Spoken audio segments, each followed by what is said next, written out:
নমস্কার। আশা করি সকলেই মায়ের আশীর্বাদে ভালো আছে। আমরা যেমনটা কথা দিয়েছিলাম মায়ের সপ্তম রূপ সম্বন্ধে আমরা ফিরে আসব আগামী দিনে, তেমনই আজ উপস্থিত হয়েছি সঠিক সময়ে। সকলেই মাকে বরণ করবেন এবং মায়ের কাছে কামনা করবেন।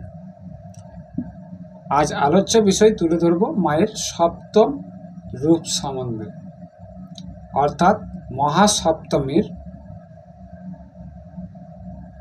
সবাইকে প্রীতি শুভেচ্ছা রইল। নবদুর্গার সপ্তম রূপ হচ্ছে দেবী কালরাত্রি। এবার কালরাত্রি কেন, অর্থাৎ মহাকালী। মায়ের আজকের রূপ হচ্ছে মাতা কালী রূপ। তো মায়ের সপ্তম বিভূতি দেবী দুর্গার শুভ আগমন বার্তায় ধরণী আজ ধন্য। দিকে দিকে বিনাদিত হচ্ছে শঙ্খধ্বনি। হয়তো শুনতে পাচ্ছেন, যেমনটা আমার পাশে মায়ের পুজো হচ্ছে। তবে আপনার গ্রামে বা আপনার শহরে মায়ের পুজো হচ্ছে, কানে ঢাক ও কাশির আওয়াজ আসছে। তো একেই আর কি বলছে, তার মুকুট গমন স্পর্শ করছে। তিনি দশপ্রহর ধারণ করে 10 দিকে আলো করে পর্বত চূড়ায় বিরাজ করেছেন সম হিমায়। তিনি সর্বত্র বিরাজমান। সৃষ্টির প্রতিটি অনুপরমাণুতে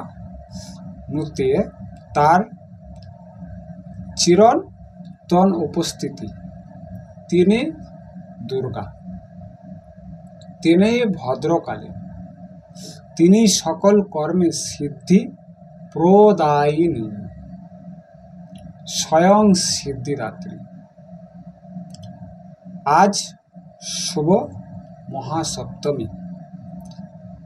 দেবী কালরাত্রি রূপে পূজিত হবেন আজ। দেবীর অপর নাম মহাকালী।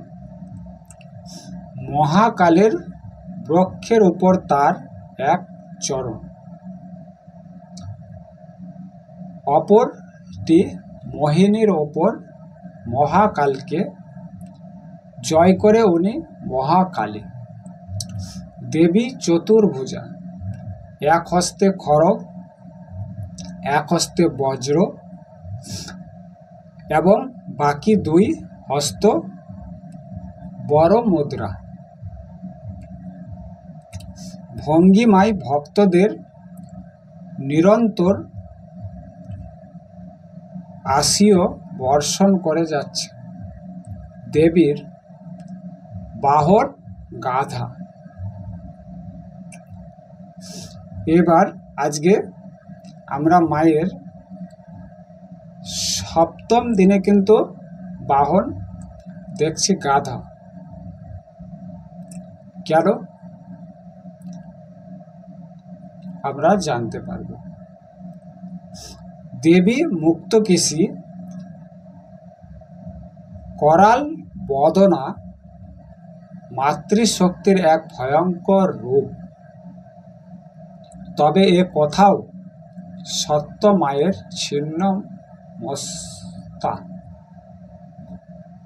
ছিন্নমস্তা রূপের ন্যায় এই রূপও তার এক পরাভয়া রূপ। মা সকল অশুভ শক্তি নাশকারিণী। ভূত প্রেত পিশাচ ও নানা অশুভ শক্তির প্রতীক মায়ের আগমন বার্তা শ্রবণ মাত্রই সেই স্নান পরিত্যাগ করে। তিনি সকল মঙ্গলের উৎস, সকল পার্থিব কামনা পূর্তি করে থাকেন। আমরা যেমন মাতা কালীর সম্বন্ধে জানি, যদি না জানে থাকে তাহলে আমরা পরবর্তী মা কালীর সম্বন্ধে একটি ভিডিও আপনাদের মাঝে তুলে দেব। মায়ের সম্বন্ধে যে মা আমাদের অর্থাৎ মা কালী আমাদের এই ধরনীতে পদধূলি কেন দিয়েছিলেন। আমরা হয়তো মায়ের অর্থাৎ মা যখন এই ধরনীতে আসবেন তখন মা সম্বন্ধে আলোচনা করব। তো সকলের কাছে আমাদের মা সম্বন্ধে আগ্রহীরা আপনাদের কাছে একটি অনুরোধ থাকবে, সেটি হচ্ছে আমাদের মা কালীর সম্বন্ধে জানার আগ্রহীরা অবশ্যই প্রভুর চরণে থাকা এই ক্ষুদ্রতম আমাদের প্রয়াসটিকে যদি এখনো পর্যন্ত সাবস্ক্রাইব না করে থাকেন তাহলে সাবস্ক্রাইব দিয়ে আপনার হাতে থাকা একটি লাইক এবং আপনাদের গুরুত্বপূর্ণ যদি মতামত থাকে কোনো তাহলে কমেন্ট বক্সে প্রদান করে আমাদের সাথে থাকবেন। তো শ্রবণ মাত্রই সেই স্থান পরিত্যাগ করে। তিনি সকল মঙ্গলের উৎস, সকল পার্থিব কামনা পূর্তি করে থাকেন। কামনা পূর্তি করে থাকেন কথাটির অর্থ হচ্ছে সকল কামনা বাসনা পূর্ণ করে থাকেন। এই সপ্তমী দিনে মাতাকে যিনি মন ভরে ভক্তি করে পুজো অর্চনা করবেন। এই সপ্তম দিনে মায়ের পুজো হয় গভীর রাতে, সম্ভবত আমাদের বাংলার ঘরে অর্থাৎ রাত্রি 10টার নাগাদ, 10টার পরে। তো পুরাণ মতে দেবী কালরাত্রি ও দেবী মহাকালী এক এবং অভিন্ন। দেবী শুভ ও নিশুভ অর্থাৎ শুভ এবং অশুভ যাকে বলে। এর মহাবলশালী অসুরদ্বয় চন্দ্র ও মুন্ডুকে বধ করে দেবী চামুণ্ডা রূপে বিখ্যাত হন। উল্লেখ্য, দেবী চাণ্ডিকা দেবীকে এই নামে ভূষিত করেছিলেন। অন্যদিকে কৈলাস বাহিনী পার্বতী দেবী কালরাত্রির মাধ্যমে দুর্গ মাসুরকে সাবধান করেছিলেন যে যেন কৈলাসে অর্থাৎ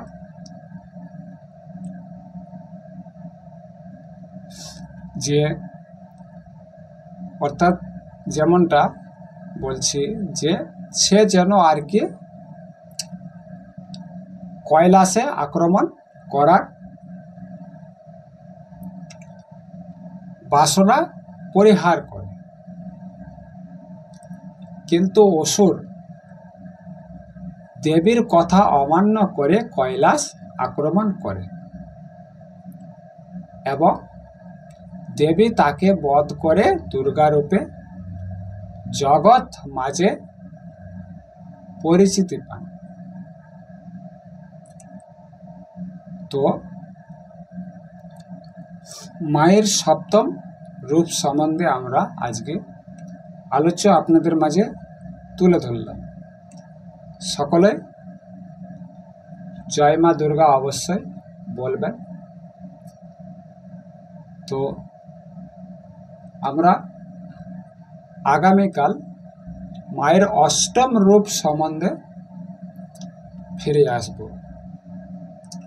তাই আপনাদের কাছে অনুরোধ থাকবে, মায়ের অষ্টম রূপ সম্বন্ধে জানার আগ্রহীরা অবশ্যই আমাদের চ্যানেলে সাথে থাকবেন।